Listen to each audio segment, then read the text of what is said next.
សួស្តីបងប្អូនទាំងអស់គ្នាសូមស្វាគមន៍មកកាន់កម្មវិធីអភិវឌ្ឍខ្លួនជាមួយនឹងប្រធានបទទម្លាប់សាមញ្ញដែលអាចបំលែងជីវិតអ្នកបានទម្លាប់គឺជារបៀបរស់នៅប្រចាំថ្ងៃដែលអាចផ្លាស់ប្ដូរជីវិតរបស់យើងទាំងផ្នែកសុខភាពការងារនិងសុខភាពផ្លូវចិត្តថ្ងៃនេះយើងនឹងស្វែងយល់អំពីទម្លាប់សាមញ្ញដែលមានឥទ្ធិពលធំវិធីអនុវត្តនិងឧទាហរណ៍ពិតប្រាកដដើម្បីជួយអ្នកចាប់ផតាមមកផ្លាស់ប្ដូរជីវិតអត្ថប្រយោជន៍នៃទម្លាប់ល្អទម្លាប់ល្អជួយបង្កើនប្រសិទ្ធភាពនិងឱកាសជោគជ័យក្នុងជីវិតឧទាហរណ៍ការក្រោកពីគេងព្រឹកមុនម៉ោង6អាចផតលើពេលវេលាឲ្យអ្នករៀបចំផែនការនិងហាត់ប្រាណដែលជួយឲ្យអ្នកមានថាមពលបន្ថែមការសិក្សាពោ James Clear និពន្ធនៃសៀវភៅ Atomic Habits បានបង្ហាញថាទម្លាប់តូចៗអាចនាំឲ្យមានការផ្លាស់ប្ដូរធំៗដោយផតលើឲ្យអ្នកនឹងភាពជឿជាក់និងការគ្រប់គ្រងជីវិតបានល្អលើសពីនេះទម្លាប់ល្អជួយកាត់បន្ថយភាពតានតឹងនិងធ្វើឲ្យអ្នកមានភាពស្រួលក្នុងចិត្តទម្លាប់សាមញ្ញដែលអាចបំលែងជីវិត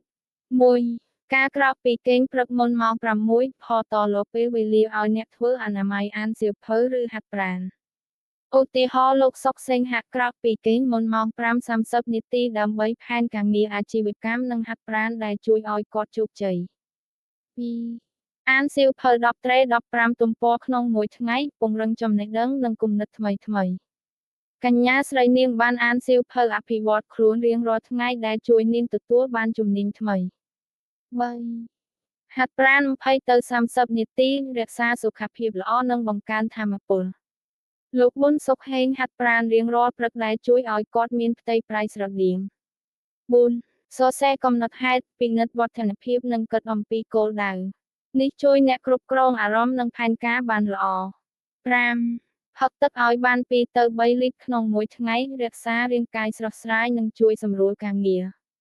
វិធីអនុវត្តទម្លាប់ទាំងនេះ 1. ចាប់ផតមកតូចៗផតលើទម្លាប់តែមួយដូចជាការក្រោកពីគេងព្រឹកមុននិងបន្ថែមផ្សេង